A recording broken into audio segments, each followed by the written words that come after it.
as opposed to stimulants, which you're stimulating the liver, you're stimulating the pancreas, you're stimulating peristalsis, and that creates innervation on its flip side. So for now, do what you can, work yourself off of it in the future. Get, like chicory root or something, roasted chicory. There's a lot of, they have a lot of herbal formulas that taste just like coffee, but get rid of the milk.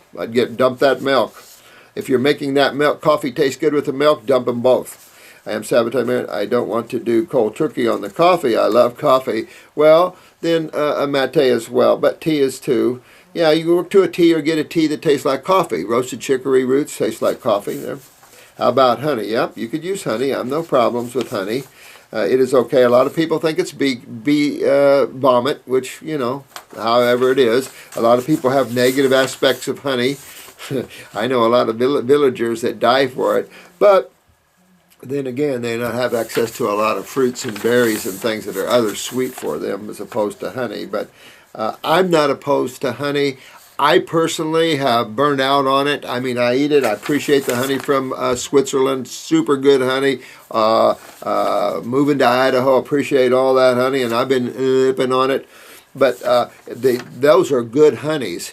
But the honeys that I grew up with in my health food stores and stuff, I literally just had too much honey in my life. You can burn out on some things, and honey is one of the things that I burn out on. I don't really overly like the flavor anymore. I don't use it much. But I am dipping on your guys' honey, and it is good. I do love it. Is it okay to have sprouted Ezekiel bread on a couple of times a week? Absolutely. Although, you could take Ezekiel bread and throw it against my drywall, and I'll make a hole in it. So something that hard, even though it's unleavened, something that hard is interesting to me in terms of being healthy for you. How about quinoa? Again, you're starting to move down into the grains and down into that sort of area of thinking.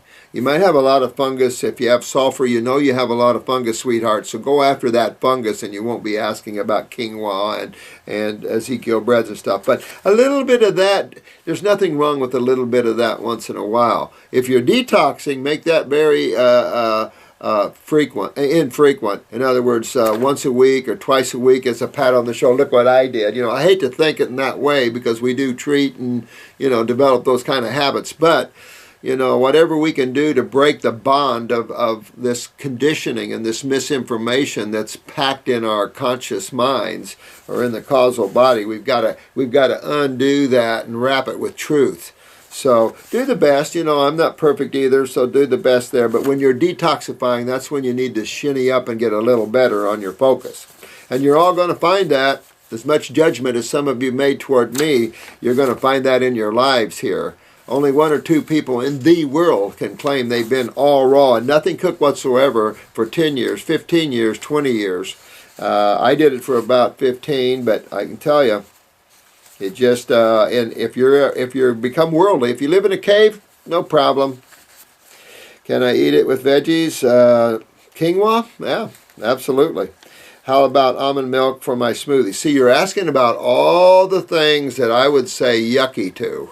You're asking all the things, and when you start picking up these things, you're not going to detox well, and you're going to get frustrated. So you're picking up too many things.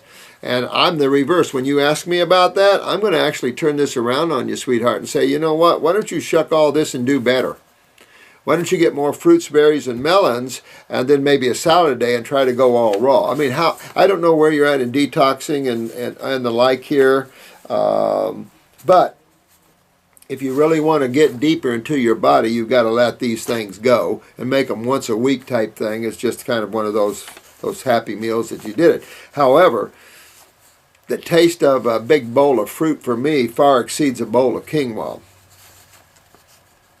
I would not get used to using almond milks or any other milks in smoothies. I would use a true smoothie to me is using a fruit juice base. Apple juice is the most commonly used. I use grape juice, but I use fruit juices as a base. I don't use coconut milks as a base. You could probably use that as a base in a smoothie. I throw coconut in my smoothie, but then but using almond milks and yogurts and stuff, people have to get away from that. And of course, if you buy almond milk, you're buying a pasteurized ingredient. If you're going to make almond milk, better.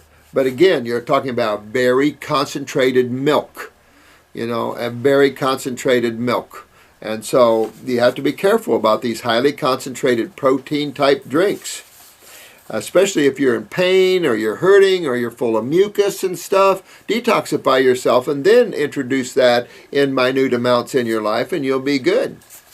How long should I stay on the stomach and bowel and parasite formula? Well, if you have sulfur in you, you might want to stay on that parasite M for several months. Then you can come off of it, and if you don't have any craving for quinoa and breads and stuff like that, you got a hold of your fungus. But as soon as you start saying, boy, that quinoa sounds good, that's fungus saying, hey, I'm hungry. So then I would go back on parasite M. Stomach and bowel, depends what your eyes look like. I have people on that for 6 months to a year, if not a lot longer. That's a good formula. There's nothing in there abrasive. It's all healers and really cleans up the bowel. By the way, the second day on the stomach and bowel, number 3, I am having bowel movements after eating or drinking my meal. Wow, good deal. Good deal. Well, you're kicking butt there. You know, when you ask me, I'm going to just keep trying to pull you up on this. Listening to talk about neurotoxins, absolutely. It eliminates sulfurs, toxoplasmosis as a child. Oh, Jesus. Oddly, it manifested itself after I smacked my head against a pole riding my bike. Oh, my God. Doctors were not used to seeing that kind of infection. And, well, you know what? That really smacks here of heavy lymphatic toxicity, dear. So, actually, you probably want to eliminate all those things you were asking me about and really get deeper into this here. Shot in my eye, a period on cortisone. Yeah, it sounds like you're not moving your lymph well here, dear. And you go to brother, you're finding the same type of things there. I like your idea about the brain and nervous system for detox. It picks up the nervous system, helps the body to detox better. I would do a lymphatic bowel. I still like the lymphatic 1 capsules. Use one of those and then use a liquid lymphatic, and at the same time you could use kidney number 1 capsule or kidney number 1 and 2 liquid as well. I think really what we have found that more aggression toward kidneys and the lymph system is appropriate. Don't ever forget the endocrine glands. You always have to bring up the adrenals to get the kidneys to filter. So those are some of just the few basic things, and it's not a lot. It's just GI tract, it's lymphatics, it's kidneys, and it's endocrine glands.